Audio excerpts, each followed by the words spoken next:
Good afternoon! Ay, hindi pala. Good morning pa lang pala. Tutok na kasi yung araw. Kala ko afternoon na. So, magandang umaga sa inyong lahat. Kita nyo, naglalakad kami dito sa Chokso. Walking kami papunta ng... Anong oras na ba? Wait lang 11:30 na pala ng umaga. And maglalakad kami papunta doon sa... sa Barangay Hall. Ang tawag sa kanila dito is Wada Karela. May candy ako. Wada Karela. Parang ganun, ward office. So, mag-process lang kami ng ilang documents para sa bahay. And then, pero ano yun wait, what's the place? Balwatar. Balwatar. Katabi nung bahay nung Prime Minister. So, walking from here sa Sukidara, 40 minutes. So, tara, lakad tayo. Hindi naman siya ganun kainit kasi may hangin.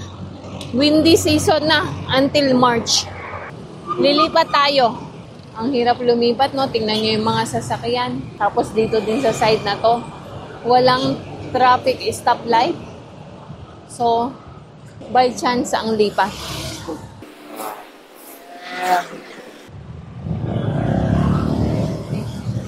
Nakalipat na kami.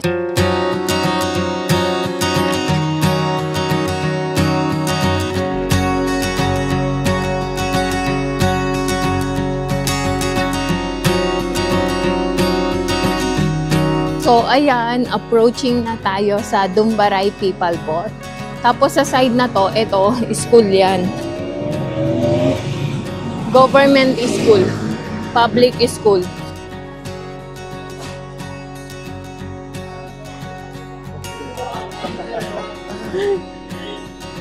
May nag-hello, so nag-hello tayo. Ayan. Sri Dumbaray Secondary School. Ito yung People Bot. Medyo busy sa side na to. Daming sasakyan.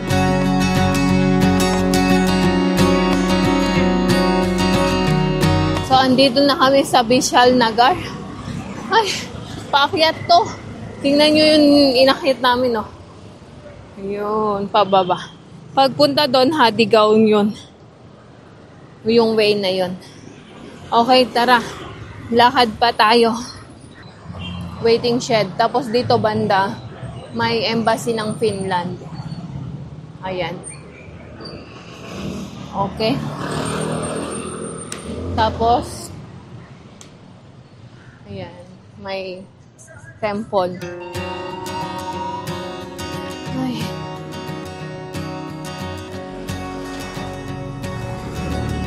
Medyo malayo-layo na yung narating namin.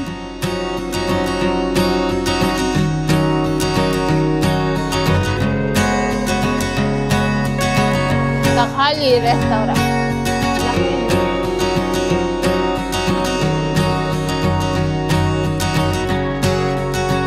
So, ayan, yung white na building na yan, Nepal Rashtra Bank.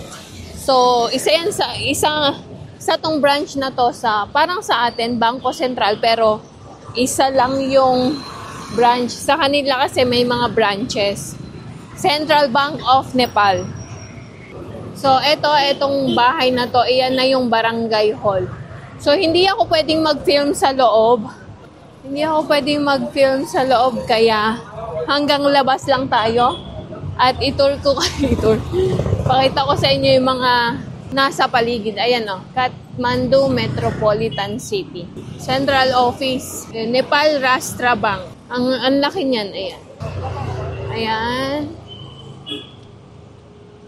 Okay. Kita nyo, no? So, ito ang Wada Office. Wada Karela Office. Ayan. May temple banda rito. So, maya na lang ulit. Update ko kayo. Pasok muna kami. A few moments later.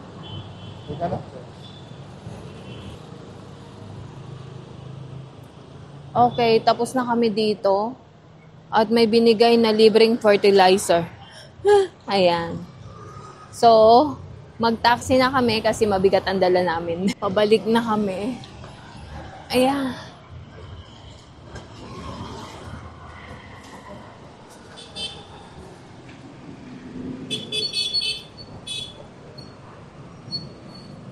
Doon kami galing kanina. So, andito kami ngayon sa gilid ng Rastra Bank. Magbabas na lang kami. Wag na pala taxi. Saan? Ano yan? May ATM? No, this is the post office. Let me ask about Okay. So, may post office pala dito. Magtatanong siya para sa PO Box. So, ngayon, mag-iintay ako ng bus. Yung kulay gold. Pakita ko sa inyo mamaya, papuntang Sukidara. Mag-bus na lang tayo.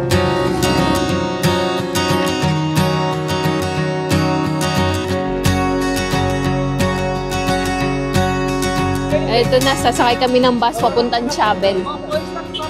Kaya alam, puno ata. OMG, puno. Nakatayo tayo. O, diba? What an experience.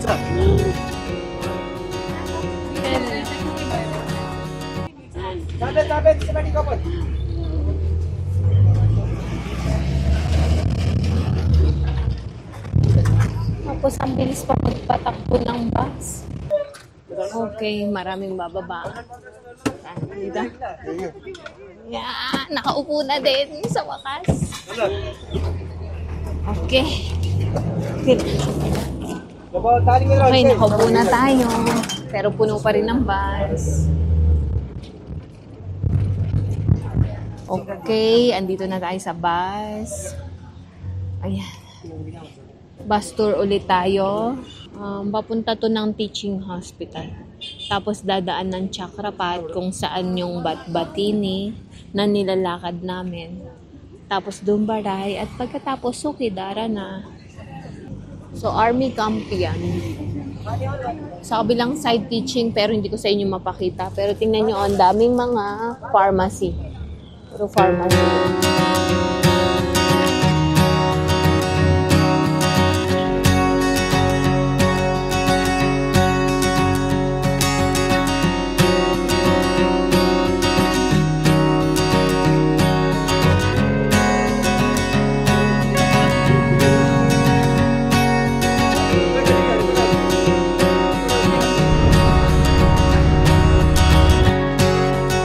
Eto, nakababa na kami. 20 rupees lang yung pamasahe. So, from there sa Balwatar hanggang dito sa Sukidara. Dito na kami sa may ano. Ayan. Gutom na ako. Hindi pa kami nag-lunch.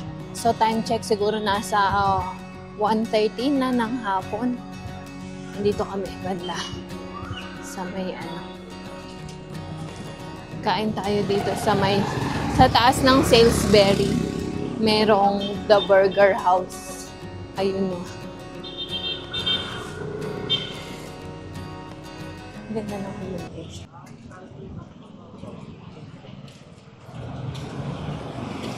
Okay. Akyat tayo sa taas niyan. Good morning. Namaste. May greetings sila. I think I'll face here, no? Yeah. Hoy! First time, Order muna kami. Burger din. chicken burger. Oo. Pero chicken burger parcel करने हैं ना? Chicken burger with fries With fries? Sige. Price करने हैं.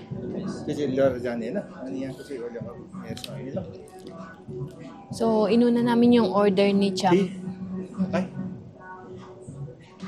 Okay, so nandito kami sa sa The Burger House. Inuna na namin orderin yung burger ni Cham kasi kasi may deal kami. Sabi ko, pagka nataasan niya yung binigay kong grades, ititreat ko siya ng burger. So far, mas nahigitan niya pa yung binigay kong quota niya. Kaya ngayon, ititreat ko siya ng burger. Ayun.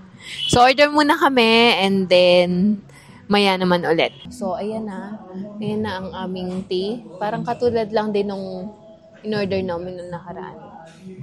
Ayan, tea. So, alam ko na ngayon, 2 ang ilalagay kong sugar. Sabi ba naman niya, ngayon daw magbayad muna ako bago umalis. Parang katulad nung naharaan. So, ayan, sugar. 2 na ilalagay ko.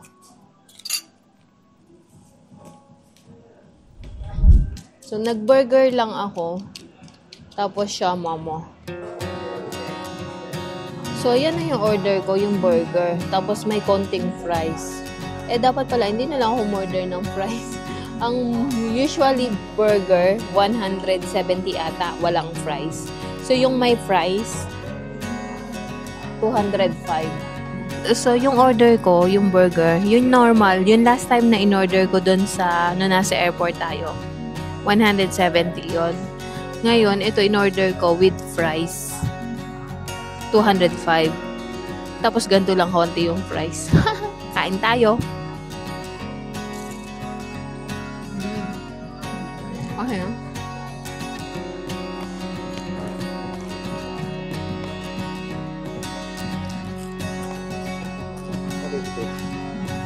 Matabang. Siyempre, mas masarap yung french fries ng McDo.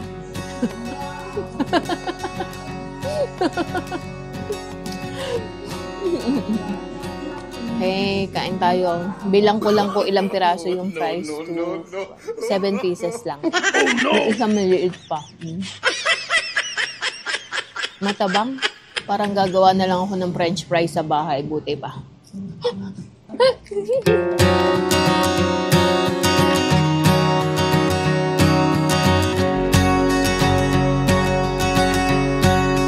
Okay na. Dumating na yung order niyang momo. So ako, tapos na akong kumain ng burger. Pero, try din natin tong mama niya. Oh no! Kain din ako ng mama niya. Titikman ko lang. Hindi naman kasi ako hindi ako nakakaubos ng isang plate ng momo. Usually, binibigay ko lang din sa kanya. Kaya hindi na ako umorder. So, titikman ko lang siya talaga. Mukhang masarap. Kain tayo? Kain na tayo? Tikman natin. Sausawan. So, ang isang plate every time, 10 pieces. Mas masarap sa Carlong. Actually, doon lang naman nagtatalo sa sa sauce. Kaya So, ito yung view namin dito sa taas. Tapos walang customer, kami lang. So, ito na yung burger. Take out namin para kay Jump. Ganito take out dito. Okay, ayan, nakabayad na kami. We make sure na nagbayad talaga kami. Dala na yung wallet.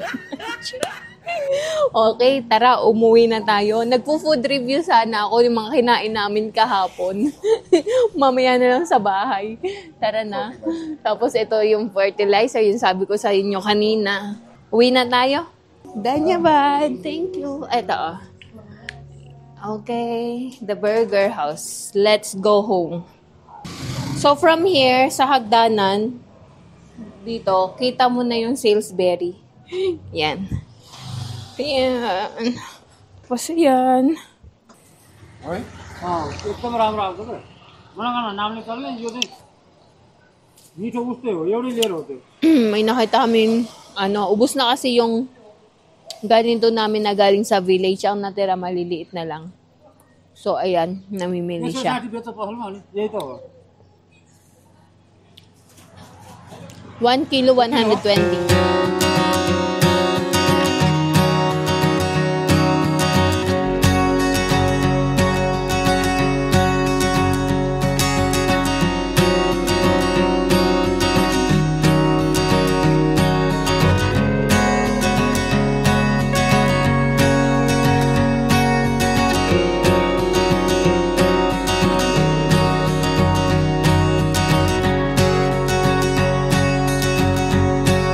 Okay, magandang gabi sa inyong lahat. So, bale, kanina dumating kami ng mga 7:30. 1:30 or 2 o'clock na ng hapon. So, bale, hindi na ako nagpahinga, naglinis na ako, naglaba ako kasi yung uniform ni Champ. So, hindi ko na i-vlog yun. Naging busy na. Naglinis ako sa taas. Iyon, medyo pakita ko na lang sa inyo yung fast forward na galawan. So, naglinis ako sa taas namin dun sa may excuse me. Dun sa may anong tawag doon? Dun sa may taas, sa may bari, yung mini garden doon. Nilinis ko yon, nagdilig na din ako, tapos habang naglalaba, nagsampay. After noon, nagpahinga lang ng konti, dumating si Champ, merienda. So ngayon, nag-iisip na naman ako ng iluluto. So, hindi ko sure, pero binigyan kami ni Mama Tabayini ng pulaw. Yung ganito, oh. Ayan. Rice siya pa. Mamasa-masa. Ayan. So, hindi ko alam kung ano ipapartner ko dito or kung bukas na lang namin kakainin kasi yung dalawang boys, ang gusto is light dinner lang. So, parang gusto nila ng bread lang. Check ko sa kanila mamaya kasi ako parang busog pa din naman ako. Mga kinain ko, nag-chat pati ako kanina eh. So, ayun nga, kaninang tanghali, nag-process kami ng papel para sa bahay. And after nun, dumiretso na rin naman kami ng uwi. So, bali, ang pinuntahan namin kanina is yung barangay hall nila. Kasi 'di ba sa atin, pagka may mga kailangan tayong i-process tulad ng sa pagbabayad ng tax sa bahay, kukuha ng mga birth certificate, ang sa atin is municipality diretso. Sa kanila hindi ganoon. Kumbaga, wala silang direct contact sa municipality. Lahat ng concerns nila sa bahay or complaint, dadirekta sila sa barangay hall, and then after that, yung pinaka-pinuno ng barangay hall, kung tawagin sa kanila is Wada Karela. Yun, ward office, ibig sabihin. So, yung pinaka-head ng barangay hall, magmi-meeting yon together nung pinaka-mayor, saka pa lang nila dun. Kumbaga, yung pinaka-barangay captain, yung magi-inform sa mayor, ganun. Wala silang direct contact ng munisipyo. Not unlike sa Pinas, lahat ng concerns natin, kumbaga sa barangay, ang kinukuha lang natin yung mga clearance, yung regarding lang doon mismo sa sa barangay natin. Dito sa Nepal, iba yung procedure. So, kaya nagpunta kami, nilakad lang namin yun, papunta doon, and then, pabalik, nagbus na lang kami. Kung nakita nyo kanina, doon sa video ko, siksikan ang bus. But it's a nice experience palagi. So, ayun, and ngayon, isipin ko pa kung ano yung iluluto ko. Ang hirap mag-isip ng iluluto araw-araw, no? Okay, so yun lang muna ang ating video for today. Ang time is 7:30 na ng gabi. And kain lang kami ng dinner and then pahinga na din. Ang temperature namin is medyo medyo hindi na ganun kalamig, pero mafe-feel mo yung lamig dala ng wind. Kaya may lamig. And then, ayun. So, yun lang muna ang ating video for today. Maraming salamat palagi sa inyong pagtutok sa aking mga videos. At maraming salamat sa patuloy niyong panonood, sa lahat ng suporta, pagla-like ng aming mga videos, comment nyo, lahat po yan. Pinagpapasalamat ko ng taos-puso sa inyong lahat. So, okay. So, maraming salamat sa aming mga subscriber at sa mga bagong subscriber na din po namin. Maraming salamat sa inyong lahat. At sa mga hindi pa po nag-subscribe, baka naman po pakiclick yung subscribe button below at yung notifications bell na rin para updated kayo sa aming mga upcoming videos. So, yun lang muna po ang ating video, ang ating vlog for today. Maraming salamat sa inyong pagtutok, sa inyong panonood. Walang sawang pasasalamat sa inyong lahat. God bless everyone. Good night. Mahal namin kayo.